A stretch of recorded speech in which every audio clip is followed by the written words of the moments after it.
Okay, greetings everybody. Keith here. Hoping everybody's having a good day, enjoying life, living life, loving life. Coming at you again. I just did a video a little while ago in regards to false accusation of welfare. And so we're going to get into it. I mentioned a sales agreement in that last video. I couldn't find it at the time, but I found it, along with relative documentation as a trail of evidence, material evidence, with facts in the documentation that I hope you will see how this works.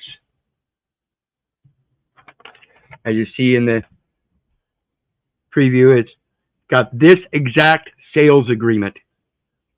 This is from Unity Point at Home, and it is the local hospital known as Allen Hospital. Notice it says over here, Allen ER. That is the emergency room. On the bottom, it's got a place to sign.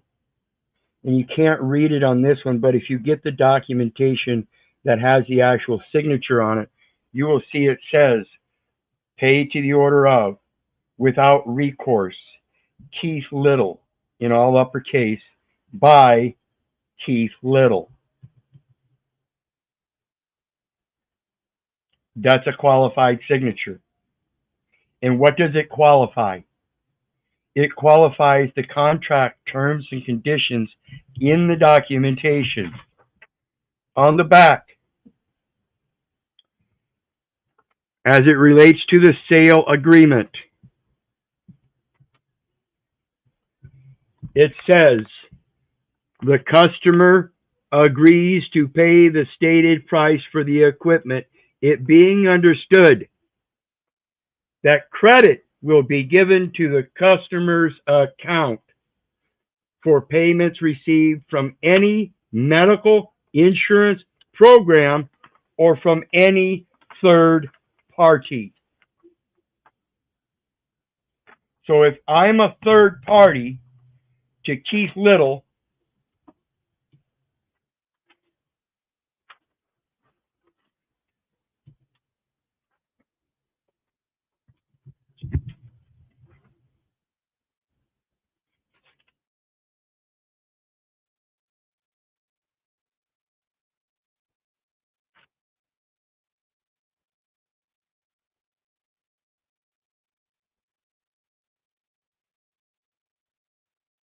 let me find it.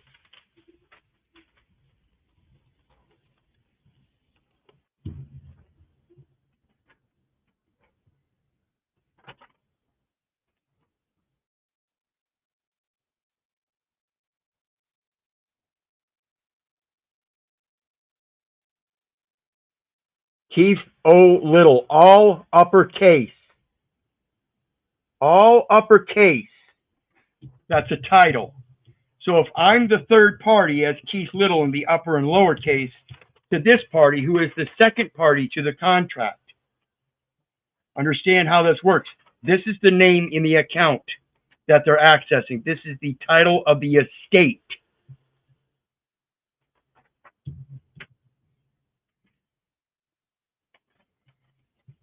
So the sales agreement signed by Keith Little in upper and lowercase is as a third party to Keith Little, the all uppercase name that they are using on their side of the books in their contract.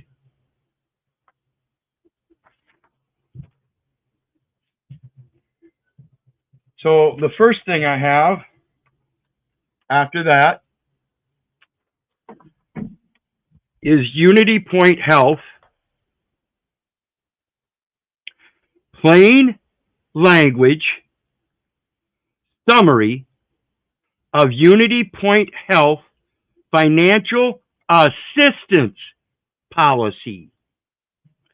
And as you heard in the previous videos, they're required to give assistance. Okay? And like I said, it's plain language. This is why you need to relearn Concise English.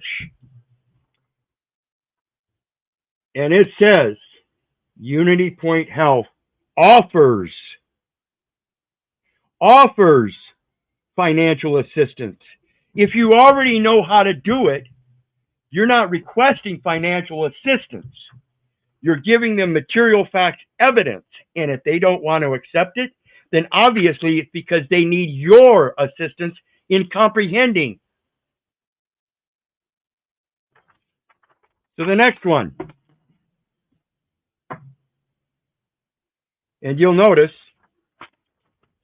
at the top there, I've got highlighted financial assistance, and they named two women, Lisa Walker and Brenda Lewis.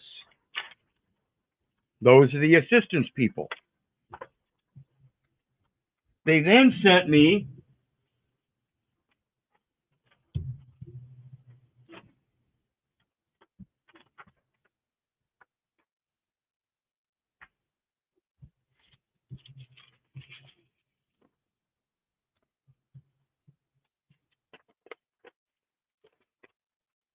a bill.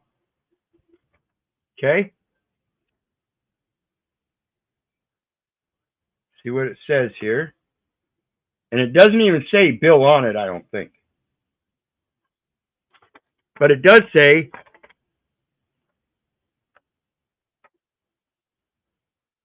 financial assistance. And again, it talks about summary of accounts. And then, of course, it's just like any other, quote, bill. It's got a little part here that you can tear off. And it's got the amount. It's even got an account number there. Look at that nice account number. That one right there.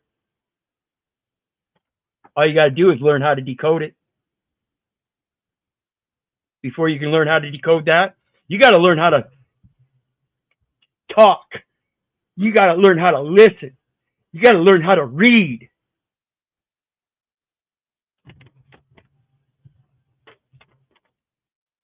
So they sent me a bill. So what do you think I did?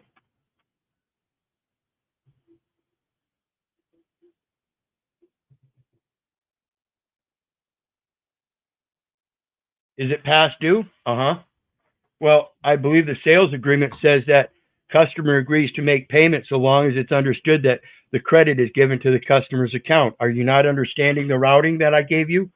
You're supposed to go to the Social Security and get the credits off of the account and transfer them to you for the customer's account. That's what credit. It's not my account. I'm the third party. I'm not expecting to receive any funds. I'm expecting that my direction for making payment is accepted as valid and regulated by law and your contract that we signed. Without recourse, or excuse me, pay to the order of, without recourse, Keith Little, by benefactor Keith Little. So the next one I want to show you is something I got just the other day. And you'll notice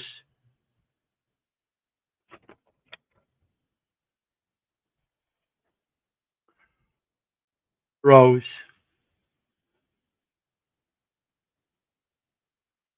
All them zeros. Look at this. Look at this. Thousands of dollars.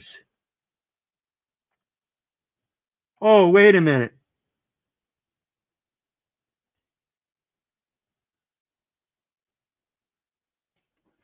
So you suppose you do that if you're on welfare?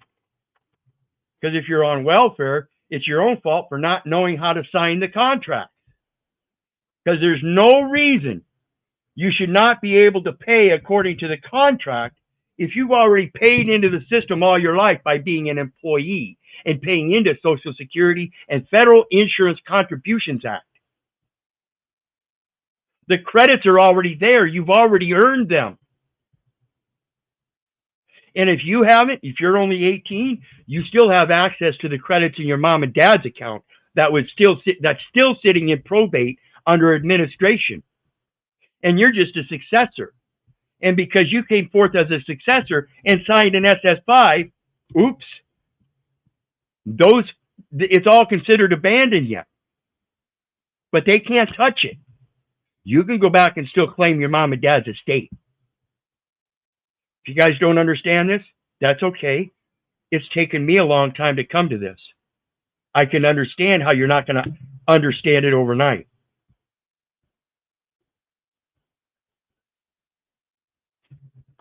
It's a lot. Yeah. But the last thing you want to do is sit there and call me a liar when I'm one of the ones trying to show you, in fact, material fact evidence of how it works. While you want to keep believing in the government and pull out your ID and say, that's me. See the pretty picture on it?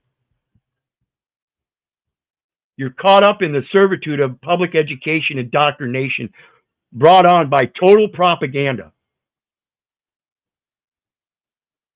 I hope you learn how to wake up real soon. Everything you use is a negotiable instrument. They're wanting to consult with you, and you're supposed to constantly affirm to be careful to maintain good works. And so you are treated as a consultant firm that is affirming the information you're giving them.